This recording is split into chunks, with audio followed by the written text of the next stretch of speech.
हाँ तो प्यारे बच्चों, एक बार फिर से स्वागत है आपका हमारे YouTube चैनल ड्रॉप बोर्ड में। बच्चों, आज हम लोग इस वीडियो में सीखने वाले हैं भौतिकी कक्षा 10 बिहार बोर्ड के लिए पहला चैप्टर है हम लोग का प्रकाश का प्रवर्तन, उसमें हम लोग पढ़ाई कर रहे हैं। और यह जो है इसमें हम लोग आज सीखने वाले हैं क्या कि प्रकाश के आधार पे पदार्थ कितने प्रकार का होता है। इसकी बहुत ज्यादा जरूरत पड़ता है। देखते हैं हम लोग कि प्रकाश के आधार पे पदार्थ कितने प्रकार का होता है। तो हम लोग जानते हैं कि प्रकाश के आधार पर जो है यह पदार्थ 3 प्रकार का होता है, जिसमें पहला का नाम है, याद रखिएगा, पारदर्शी पदार्थ, दूसरे का नाम है अपारदर्शी पदार्थ और तीसरे का नाम है पारभासी पदार्थ। ठीक है ना, नाम याद रखेंगे।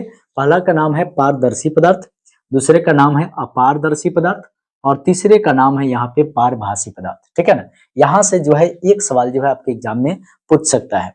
तो आइए हम लोग बात करते हैं कि पारदर्शी पदार्थ किसे कहते हैं।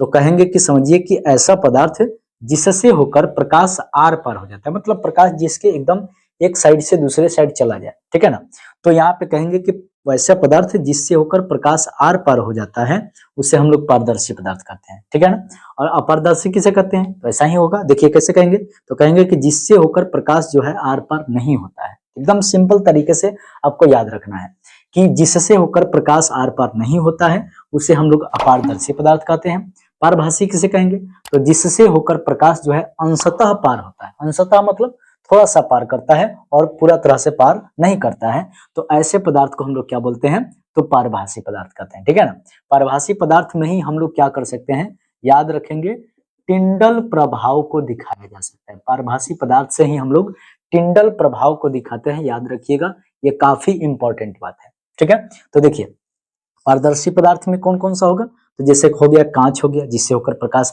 आर पार हो जाता है, जैसे कि वायु हो गया यानी हवा हो गया, जैसे कि जल हो गया, ये सभी जो चीजें हैं ये सब क्या है, पारदर्शी पदार्थ है।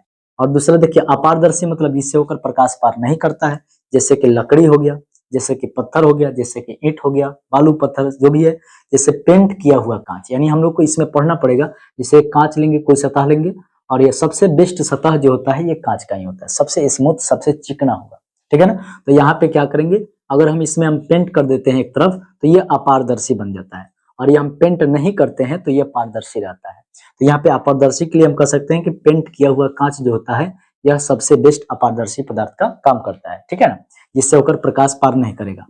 पारभासी किसे कहेंगे, तो पारभासी का मतलब देख लो, जिससे प्रकाश अंशतः पार करता है, जैसे तेल लगा हुआ कागज, जैसे घिसा हुआ कांच, यानी कांच को एकदम घिस देंगे, है ना, तो उस प्रकार से जो बनेगा वो हमारा क्या होगा, पारभासी बन जाएगा। ठीक है ना, उसी तरीके से जैसे कि दूध होता है, जैसे कि कुहासा हो गया, है ना, जैसे कि मान लीजिए कि ये बादल होता है, बादल यानी, ठीक है ना, और इसी तरीके से ये और भी चीजें हो सकता है इसमें।